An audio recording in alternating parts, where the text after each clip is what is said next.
Welcome back to the Health Marketing Collective, where strong leadership meets marketing excellence. I'm your host, Sara Payne. Is it just me, or does it feel like the pace of marketing has significantly accelerated in recent years? We're creating more content, we're supporting more channels, responding to more requests, and somehow every project is urgent. AI has certainly accelerated that trend, but I don't think AI created it. It simply lowered the friction to creating content, which changed expectations almost overnight. Today's marketing leaders aren't just expected to produce great work, they're expected to produce great work immediately. As content becomes easier to create, the hardest part may be knowing what deserves our time, our creativity, and our urgency. That's the topic that I want to focus on today. What happens when the speed of marketing starts to outpace the speed of thinking? To help us unpack that question, I'm joined by Scott Brinker. Through his Chief MarTech platform, he's spent more than 18 years analyzing how technology is reshaping marketing. He's the best-selling author of Hacking Marketing, co-author of The New Automation Mindset, and was dubbed the Godfather of MarTech by Ad Age. Scott, welcome to the show. Delighted to be here with you, Sara. Yeah, I'm thrilled to have you. You've got just an amazing background and perspective on this. So thanks so much for joining me today. Scott, what do you think is happening? Does marketing actually move faster today, or does it just feel faster? I kind of feel like it's my fault.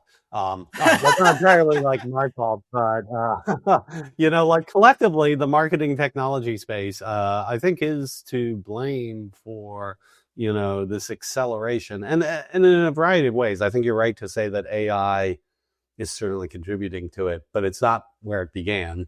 Pretty much ever since we moved into this digital era, of marketing, a couple things happened. First of all, on the audience side, on the consumer side, this sort of explosion of touch points, the immediacy of having so many of these interactions happen through digital channels. There was just a demand and an acceleration on that side. And then on the other side, technologists, entrepreneurs started coming up with all these, great and innovative marketing technologies, to help marketers be able to produce more, faster, serve it, engage it, which again, a lot of upside to that. But I think I'm so excited for this discussion because, there's a cost to that. There's a cost that I don't think we typically calculate, which is okay, you can accelerate these engines and the technology can keep up. Question is, can we keep up from an actual mental thought perspective of do we really have our hands on the wheel? Yeah, well, it's funny you say that because that's exactly where I was going to go next in the conversation is what is the cost of operating at this pace? Because I believe there are several. Yeah, well, I mean, to me, I think the biggest is, there are several. The one that comes most immediately to mind, though, is this reduction in time to think, to reflect. Marketing at its core is such an art as much as a science. It's really trying to put yourself in the shoes of your customer, your audience, understand them, really be able to think about how does your brand engage with them, and this isn't something that we can get from quick glances at ever-changing dashboards and Excel spreadsheets. It requires a certain almost anthropological, commitment to really understanding and thinking through this. And when you squeeze that time out, just because you can get machines that will spit out answers to you doesn't actually mean we internalize that. I totally agree with you on that. I mean, there's also plenty of science that suggests that giving things time to, there's the anthropological piece of this. There's also the, setting something, working on a body of work for a period of time, setting it aside and coming back to it, whether that's taking a walk around the block, right? And giving your brain that sort of ability to have other stimulus and then coming back to it, right? How you can see something from a different perspective. And are we shortcutting that process? Right? Whether it's from a strategic perspective or from a creative perspective, if we are moving at this pace. Yeah. There's a great book by the economist, I believe his name Daniel Kahneman, called Thinking Fast, Thinking Slow, about this idea of Yes, having two yes. systems of thinking, one that's a very reactive, immediate thing, and the other that's more reflective, and I kind of feel like there's some parallels to that. In marketing, it's great that we have so many of these digital systems that have that sort of thinking fast, like that, immediacy ability to react, in the moment and move at the speed of data, move at the speed of the tech. But that's what the technology has been so focused on. And it's like pulled us gravitationally into always thinking around those systems and optimizing them versus this other thing of like, the thinking slow, the sort of like synthesizing what this stuff means. As you say, like even the ability to set something aside, walk around the block, come back to it, look at it with fresh eyes. When we do this, we actually really do appreciate it. It's very intuitive. Like Wayne was like, oh yeah, actually that does tend to work better for me. But boy, in the day-to-day pace and cadence at which marketing seems to run right now, man, it's just so easy for that to get optimized out of the system. Absolutely. And there's obviously a human cost to it as well, right? That can come in the form of, burnout or decision fatigue, right? Just that having to keep up with that pace. But I wanted you to share maybe some of your personal experiences with this. And are there things that you will intentionally slow down for, right? Like as you think about this personally for you, right? And also then put yourself in the shoes of marketing leaders, chief marketing officers. Are there things where we should be more intentional about slowing down our pace? Yeah, so my role now is essentially as a full-time analyst in the MarTech space. The role of analyst is an interesting thing. It's like, both on one hand, wanting to be able to have that time to reflect and analyze and synthesize things. But there's also just the commercial reality of, okay, well, are you engaged in the conversation? LinkedIn is a wonderful example of, a treadmill for these things. And so it's like a perfect example of something where every day on LinkedIn, certainly in marketing and MarTech, hundreds of conversations spurring up and what's this latest thing, and people are seeing this trend. It can be very tempting to want to just sort of like, oh, well, I should jump in on this, I should weigh in on this, but all that takes energy, all that takes, mental capacity, and you can easily fill your entire day and then an entire week of those days and an entire month of those weeks, just sort of like cycling to almost the immediate response.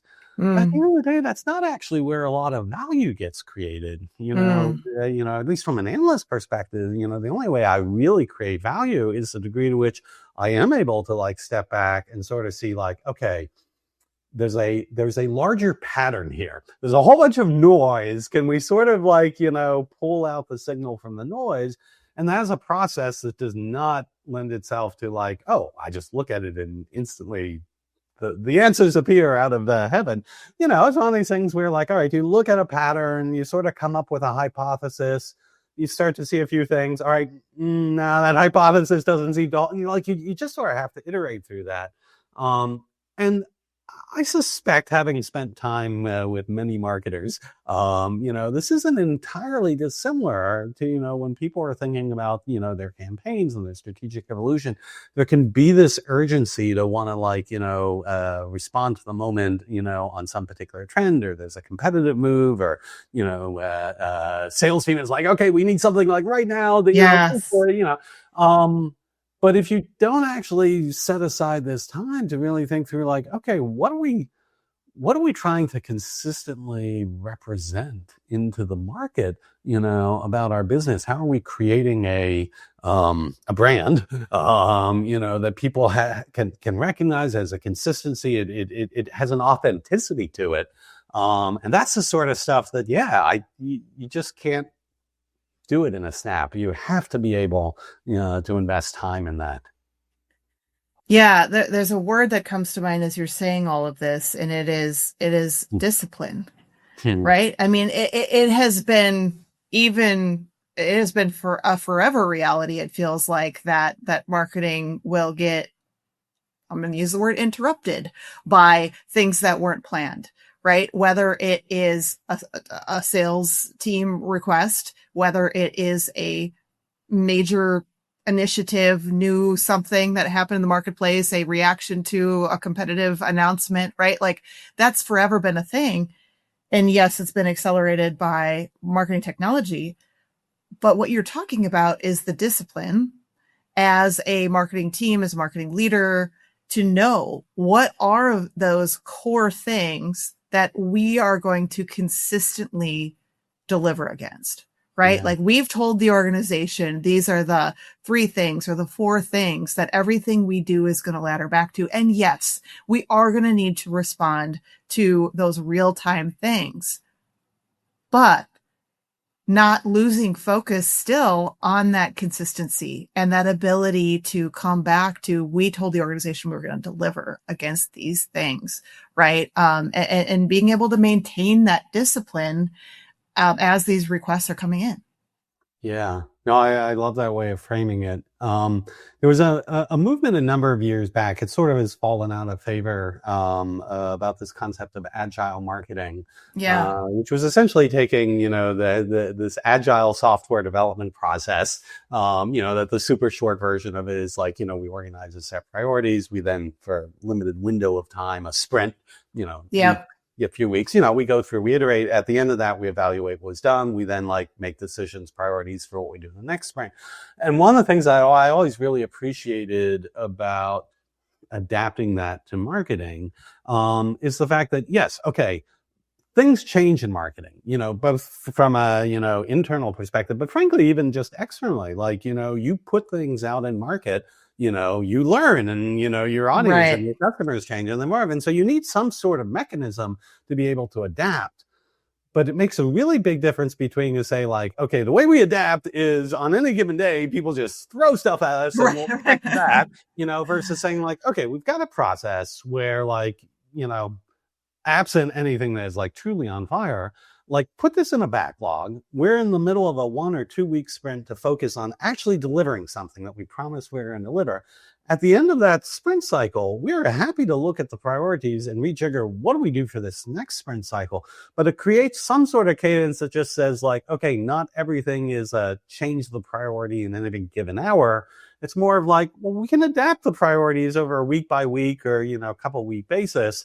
But that there's some discipline to saying listen, we actually need to carve out space to be able to execute whatever the last priority was and be able to deliver it well.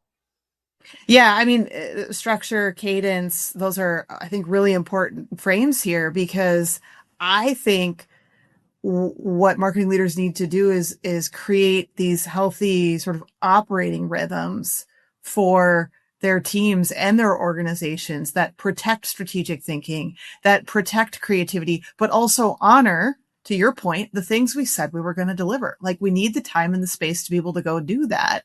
And just like anything else in life and in business, it is, priority comes in against other priorities. What are we going to do? Sure. Fires happen and we need to adapt and be agile against that. But also managing the expectations of the organization too, as these things are happening. So anyway, as you were talking about that, I was thinking about, this concept of creating healthy operating rhythms for the team and actually letting people know what that looks like, what that process is going to look like. You have a new request against, that are going to potentially upset the initiatives or the priorities we're working on right now. We're going to have a process for how we work through that, right? And this is what the cadence of that is going to look like. Yeah, no, I absolutely love that. I mean, the whole thing for me about agile marketing is it didn't really matter to me exactly what the specific process was or what the specific cadence was. Those are all sort of details that from one organization to another, you might have what works best for you. But having some sort of process, some sort of structure, and that it has at least these sort of 2 different modes of, there's the mode of prioritizing things, and then there's the mode of actually focused execution and delivery on those things. And if you let the 2 of those things just, blend into, primordial soup, on a day by day basis, it's just really hard to get stuff done. And man, there's just, I mean, I feel so much for marketers. I'm not a marketer myself. I'm but I love marketers, and one of the reasons why is, I mean, they're just, such creative, optimistic, like as a categorically, like, marketers in so many ways to me, like really do drive, the heart, of like a customer driven business. But boy, what we've been asking of marketers, I mean, just take it from the technology perspective. I mean, my full-time role here is trying to just keep track of changes in the technology landscape, and I can't do it. Yeah. I mean, I do this 24/7, and I can barely keep up. For marketers who actually have a real job and things they have to deliver, but at the same time, they're having to develop some sort of way of like, okay, how do I just keep aware of how things are changing, and how do I adapt it, and what do I adapt? It's almost hard for me to imagine any other profession in business that has been asked to sort of expand its scope of responsibilities and the volume of things it's being asked to learn and how to evolve its discipline. Sales certainly hasn't changed that fast. Finance hasn't changed that fast. Even software development, the tools and the technology have advanced a lot, but sort of the structure and the scope of what people are doing, it's been pretty consistent. Marketing, oh my goodness, like the surface area, it just continues to grow. Yeah, I know. I love that you said that, because people might want to just go back to this last 30 seconds and just hit it on replay a few times, because I think it's a little bit of a therapy session of like, thank you, Scott, for saying that out loud, because we certainly all feel it.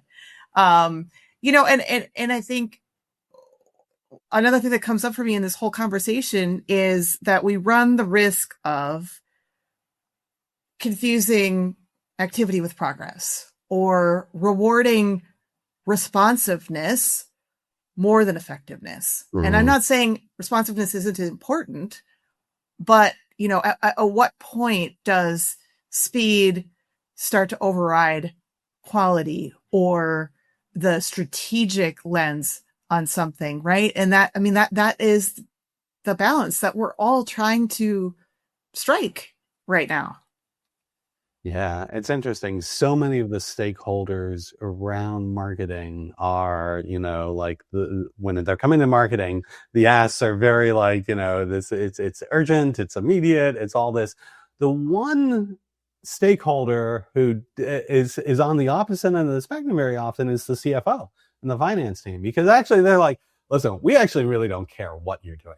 All we ultimately care about is this actually delivering impact, and effectiveness and results, and again, this just becomes one more challenge for, marketers, is they spend so much of their time dealing with these stakeholders who actually aren't looking at it through the lens of the long-term effectiveness. They're looking through I want to scratch this itch right now immediately, and then at the end of the quarter, they have to go and talk to the CFO. It's like, okay, well, talk to me about, the effectiveness, like, well, I would have liked to, but these were the 5 billion other things we got scattered on. It's hard. And so I almost sometimes wonder the degree to which the CFO is actually much more of an ally, the CMO, in like, creating this sort of discipline of like, how do we make sure we're staying focused on delivering the impact to the business, and that the CFO will actually like back that up. Great. That's such a great point. Yeah, I love that. And perhaps the more of those conversations need to be happening in building that bridge and that allyship, if you will, between marketing and finance department.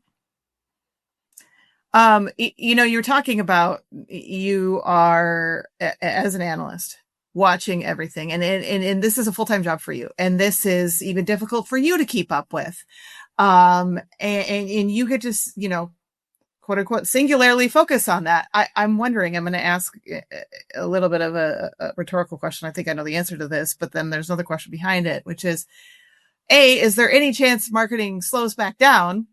But the question behind that is, are you seeing anything in the development of marketing technology that will potentially assist with adjusting the pace, right? Or, is there a point at which these tools can help facilitate the ability to focus on the strategic, like automate the responsiveness factor. And I'm not I just want to say I'm not pro automation on everything. That's not what I'm suggesting. I'm just suggesting, is there a pipeline where you see that the technology that has been accelerating this pace comes back around in our favor? Well, I think that's where a lot of the hope is with AI. This first generation of AI has actually, to your earlier point, boy, talk about over-indexing on activity over, effectiveness. It's just been this like, use AI, and, maybe to some degree that is the right thing to do because it forced everyone to try and like just sort of dive in and start to understand this stuff. But that's not a sustainable, business model. And I think people are, I feel like the AI fever is starting to break a bit and people are like, okay, what's the actual impact? Where can we be applying this that, really makes a difference? And I think the hope for folks is that, okay, there is a lot of these things that were very time consuming work for marketers. Like, okay, how do I gather this right data? How do I analyze it? If I want to do like some sort of competitive analysis, a bunch of stuff that we just had to do very manually, very time consuming. And the AI is actually pretty good at and keeps getting better. I think the important thing here is like, okay, if you have AI that's helping to give you back a chunk of time, then like how defensible that chunk of time you've just gotten back is to invest in more of that sort of strategic thinking, strategic leadership of marketing, rather than like immediately turning around and like, okay, well, now that I could do this competitive analysis in, like 30 minutes instead of 3 days, why don't I do 10 more competitive analyses? Right. It's like, I feel that. I feel that. And I think you're right that I think we're starting to hopefully pull back and correct from this, sort of explosion in use of AI and we learn a lot and I think maybe we're recalibrating, but that's such a great point. Right? Have we reached the point of no return from a pace standpoint where, the time that I got back, am I going to use that for a slow down, strategic, right, exercise, initiative, or creative versus doing 5 more of the really speedy competitive analysis that I just did? I mean, that's such a great point. I mean, it's interesting because my background was as a technologist, and sort of my whole career has basically been sort of applying technology and technology thinking in marketing. And one of the things that even led me to that whole agile marketing movement was I feel there's actually a lot of parallels between software developers and marketers. A lot of the dynamics that software developers went through with their acceleration of things. And so in some ways, I almost see them as like canaries in the coal mine of things that, marketers can both learn some of the dangers from, but also possibly see like, oh, well, maybe there's a path out of this. And like, for example, here with software development, the past year and a half in particular has had this huge explosion with AI coding of people who have been able to accelerate software development, by literally like 5x, 10x. It's crazy. So they're like now shipping, all these new products and features and capabilities. And everyone's super excited about that. But it's not been going on long enough that people are like, well, wait a second. Is all this stuff we're shipping, is it actually making a difference? Is it like improving the business? Are we growing customers? Are we making them happier? And actually, in many cases, they're finding out, like, for instance, product companies who are doing this, all they've done is basically by exploding the number of things that they ship, made it completely impossible for any of their salespeople, their customer service or success people or their customers to even be able to explain what the product does or how it does it or what's not. It actually ends up like harming them. And so you're starting to see in the software development side a bit of reflection of like, okay, well, maybe measuring our success by just the volume of things we're shipping, maybe this is not the right framing for it, and so I'm sort of hopeful as that lesson, filtrates through that world, that there are parallels to this marketing thing of just, being able to do more marketing activities with AI is not necessarily the way to actually increase marketing impact. In fact, it might actually be exactly the opposite. It's taking time away from the things that really create impact. Yeah, no, it's such a great point. More is not necessarily better. As an analyst, of course, you often do predictive thinking and predictive pieces and with the crystal ball in front of you, Scott, 5 years from now, what will separate great marketing organizations from the average ones? All right, I will disclaim trying to predict what the next 5 years is going to look like in today's world. Maybe we make it 2, Scott. Well, we can whatever make it, it is. I will just frame it and say I will give you my best guess. Yes, but I stopped short of claiming it's a prediction. Totally realize this is like an impossible question. But I gotta say, it's to me, I look at it as, in many ways, like business and marketing is ultimately driven by scarcity. It's like, okay, when you have abundance in one area, something else becomes scarce. It's just sort of these like trade-offs. And I think, in where we're headed in an AI world, some of the things that are becoming scarcer is attention, trust, like people's ability to trust in what they are, the value we are increasingly placing, on human relationships is actually having quite a good renaissance, on this. And so my suspicion is, while I do think AI is going to continue to advance, we're going to see it, applied and deployed in, more and more, use cases. I actually think, we will see as a counterweight to that, the value of like trust and human relationship and human attention.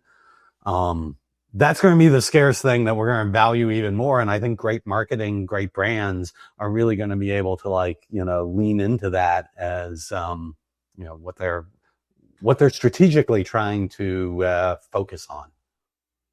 I totally agree with you on this one. We talk a lot about trust on the podcast, and Edelman has dug into this with their trust barometer, if you will, and it has been steadily declining the past few years, across industries, and that is the thing that is very scarce right now, and is something that brands need to be putting a lot of attention to. Also agree with you on the importance of human relationships.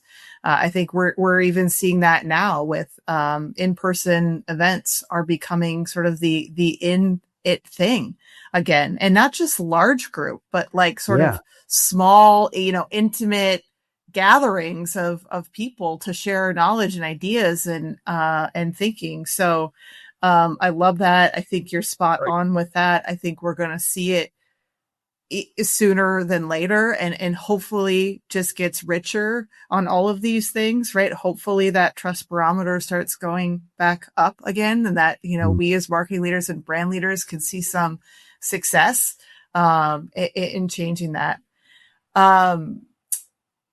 Another question for you is we kind of got into this a little bit, but where should healthcare organizations in particular embrace velocity, and where should they resist it? It's interesting. So I would say I'm not a domain expert, in the healthcare space in particular.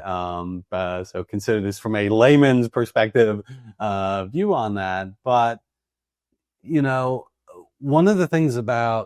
two things about healthcare that I think are really interesting for AI. One, just the volume of information out there and the degree to which that information, changes and updates.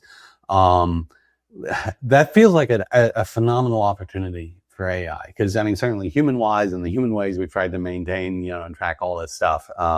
It's just, there's too much. And so AI is very good at that. I think the other thing that I'm very intrigued by is the other thing AI is really good at is it is about connecting dots across, data sets that are, again, just hard for us as humans at scale to see. And because health is one of those things that is, so it seems to me so interdependent, on different things, I think of, applying AI in helping deliver, better engagement and better outcomes for people is very promising. And that's not opposed to the trust dimension and the, human connection component of that being invested in equally in parallel. Like they feel like they can complement each other in that context. Yeah, totally agree. Totally agree with you on that. I think it's important too to talk about leadership expectations, right? Because the expectation for pace, for speed, often comes from the top, right? And I will ask this question broadly, and your answer could be about speed or it could be about something else. If you could change one expectation that executives have of marketing today, what would it be? That's a great question. Well, I mean, to me, I think the focus is on outcome, and in particular, making sure that you're looking at that through a balanced scorecard perspective of how the customer, how the client, how the audience, viewed that outcome. The easiest thing for us to get is, things like sales data, retention data, engagement data. And those are good things for us to focus on, from an outcome metric perspective. But to me, like some of the best organizations, they're really finding ways to like factor in like, okay, and how did the customer actually feel about that? How did the client actually feel about that? Through the customer client's metric of what matters to them, are we delivering? And I feel like that is where the expectations need to be focused on. I mean, so many companies, like they talk at a very high level about being customer-centric, which is a very nice and noble sentiment, but if you don't put the incentive structures in place, if this isn't the way in which you're actually holding people accountable, on things that align to that, then it becomes, something that ends up nice in the mission statement, but like the actual day-to-day operation and cadence is, a slave to entirely different numbers. That I love that. That's such a great point. And are we investing? Are we prioritizing investments in not only measuring that we're living up to their expectations, but that we know what they are to begin with, right? Like that, right? So it's a metric thing and it's a front end insights and, are all of the things that we are building as a customer centric organization actually, informed by the voice of that customer? Have we invested to be sure that we know what those insights are? Yeah. And I'll just volunteer this, I'm a MarTech analyst. My entire world has been focused on marketing technology. I will absolutely say definitively, it is never the answer. The technology is the easiest and smallest piece, of this equation. And history is just littered with example after example of people buying these very sophisticated marketing technology tools and then just failing miserably because it was never about the technology. It was about, the process, the strategy, the way in which the culture of the organization, is working. And so, even though I'm a MarTech analyst, I'm like, spend much less time thinking about the tech. Yeah, no, I appreciate you saying that. And you heard it here, folks. Scott's trying to put himself out of a job. So, take his advice. My job's very small. Yeah. It's a small part of the equation. Yeah. No, and that to the earlier point too, when we started this conversation, I heard it here, folks. Scott said it's his fault that the pace of marketing is accelerating so quickly. So if you have hate mail, make sure you address it to attention. Yes, consider Scott me the avatar for the entire MarTech industry. Yeah, exactly. Exactly. Well, Scott, I think that's a great place to end the conversation today. So many great insights. Really appreciate your perspective on this. What's the best place for people to get in touch with you if they want to reach out? Yeah, well, thanks for having me. Really enjoyed the conversation. My website and newsletter is at chiefmartech.com. That's Chief MarTech without the H at the end. Brilliant or terrible branding decision, you decide. And of course, I'm also on LinkedIn. Yeah, check him out on LinkedIn. Lots of great content there. Thanks again, Scott. All right, thank you. Have a great day. And thanks for joining us on the Health Marketing Collective, where strong leadership meets marketing excellence, because the future of healthcare depends on it. We'll see you next time.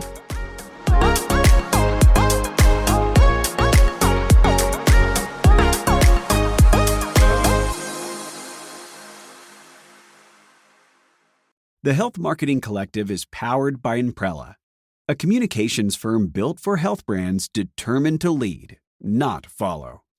We partner with marketing innovators who aren't just chasing attention, they're building movements. Connect with the audiences shaping the future of care and lead the conversations that move your market. Ready to rise above the noise? Visit Imprella.com. That's INPRELA.com. Let's create something that moves the market.